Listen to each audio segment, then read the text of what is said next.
guys, welcome to the latest video.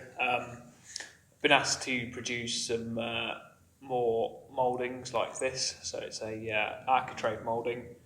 It's quite a deep moulding, a bit like an OG, but it's got a second sort of bead here with a flat on the inside of the moulding. So it's also quite deep.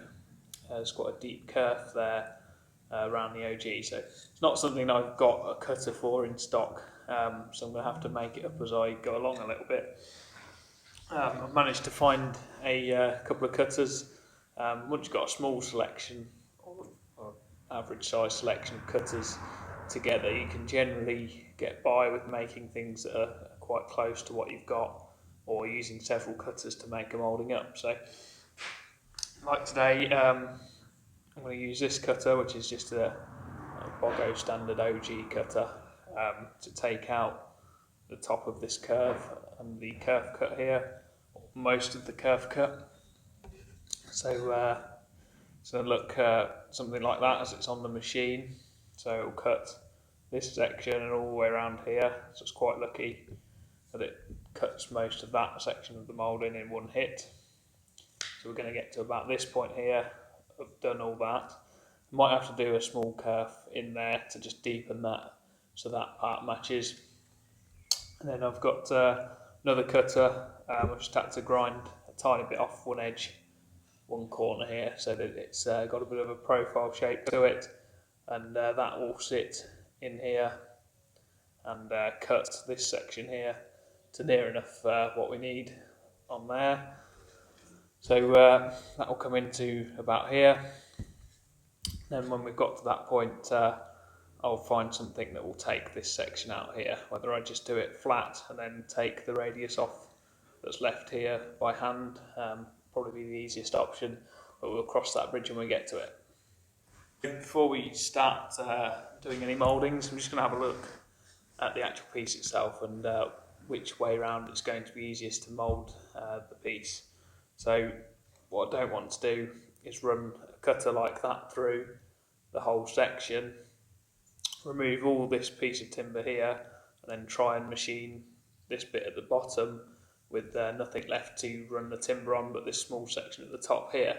So once you machine that away, obviously if you put that up to a fence, it's going to tip in against the fence, against the cutter, and be inaccurate, and you're going to get a lot of inaccuracy in this part of the moulding here because it's a second cut. So what I would do is cut this bottom section through first, take that out, and then you're left with a nice square section here.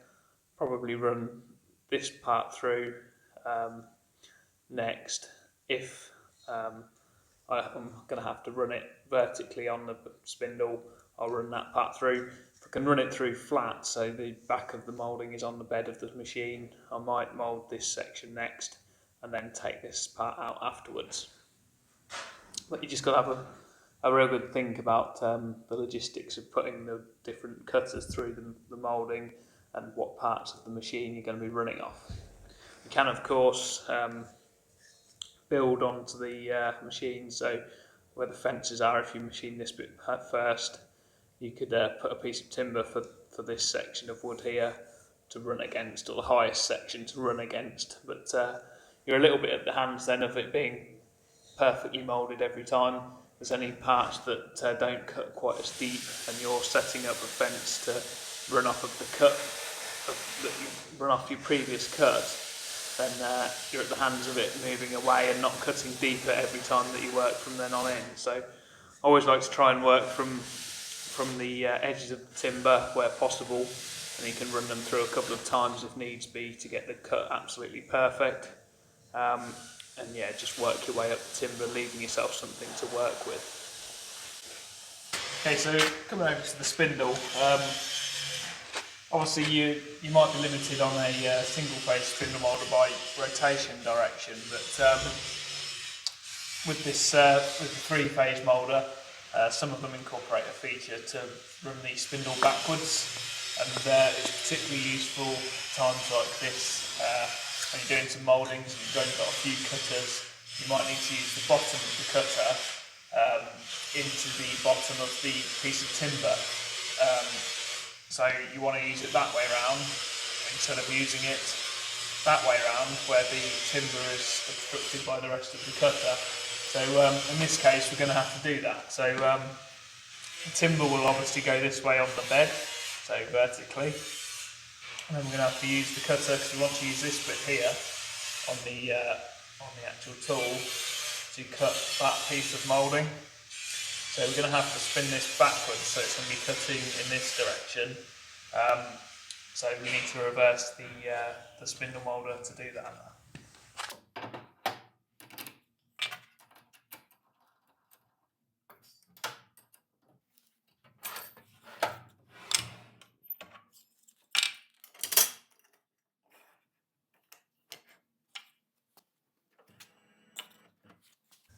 Once you've got the cutter in the spindle, I just usually hold the piece you're going to copy and try and gauge a rough height against the bed of the machine.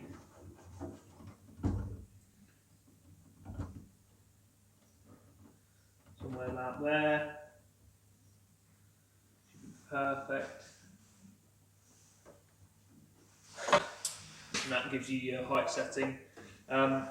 Then I usually work it back to a rough estimate on the fence setting, but always go a bit shallower than you think. So somewhere around there, and then you can work your way back into the timber to the final dimension of the cut in that direction. When you're setting out these things, if you're doing multiple passes, I'd probably advise running 2 or 3 samples through at your final cut of every cut. So don't just work on the piece of timber that you're moulding and then try and set up off that for the next one, and then run a test cut through and it be in the wrong place. You're going to end up with a bit of a dodgy piece of moulding. So if you've got 2 or 3 pieces to run a test cut on that are similar dimensions to what you're going to be using as a final thing, then it just helps you to set up in the future cuts. If you just do one pattern piece and you run it through wrong, it can make it difficult with further cuts. If you're ever doing one that's got 5, 6, 7, 8 passes on it, then it can get quite confusing quite quickly.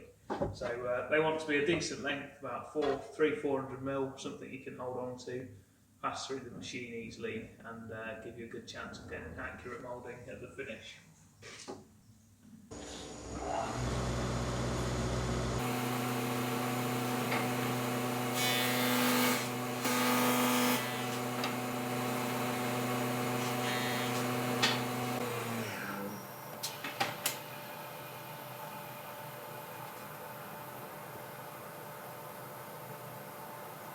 As you can see, we need to just deepen the cut there so it takes its lowest point here down to this line here, and we can clean that up with a flat rebater.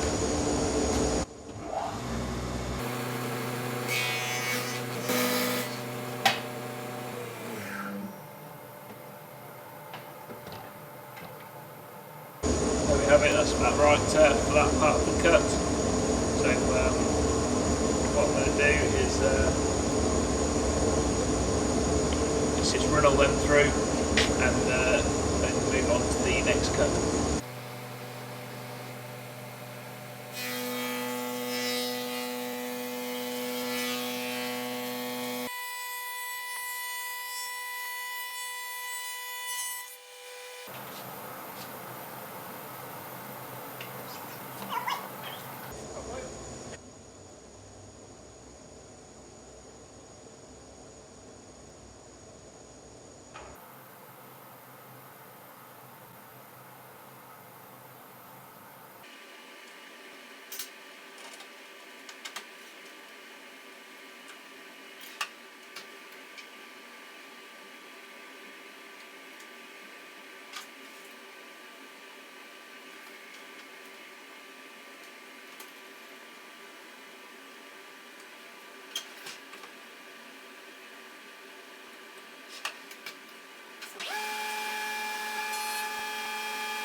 Okay, so I've just run the final pass through.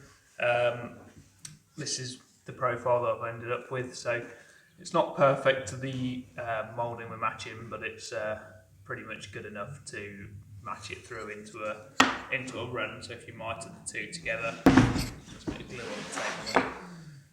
You mitered the two together in a run on an Architrave and blended them in, you'd probably not tell that they were a different moulding. So it's pretty good. So it just goes to show how versatile the Spindle Moulder is as a tool for matching mouldings. If you don't have the exact cutter, that you can make it up in several stages to achieve the profile that you want from a relatively small selection of cutters. I've not come across anything that I've not been able to make yet. So hope you enjoyed the video. Give us a thumbs up and a like, and I'll keep the videos coming.